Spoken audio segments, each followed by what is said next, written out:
Panginoon, itong pagkakain sa iyong mga kamay, sa kapurihan niya at karangalan sa ating kapakinabangan at sa buong sambayanan niyang banal. Tanggapin naman ng Panginoon itong pagkakain sa iyong mga kamay. At ang pag-aalay nito ay mapanglaman ng aming pagtulong para sa aming mga kahilingan.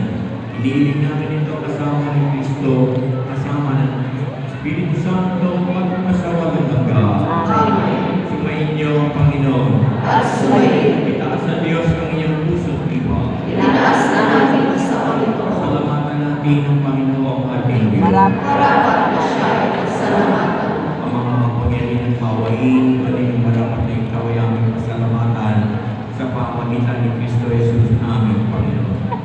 Dating lingid sa amin ay naging hayaan na kapiling.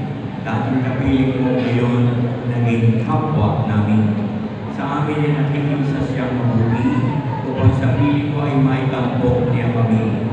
Ang sa katawang nawalay sa iyo noon ay kanyang ipinipisang muli sa iyo ngayon upang ang napinsala ng sanlibutan ay magkaroon ngayon ng bagong kaayusan. Kaya kaysan mga anghel na nagsisiaw ng papuri sa iyo, na walang upay sa kalangitan, kami nagbubunyi sa iyong kadakilaan.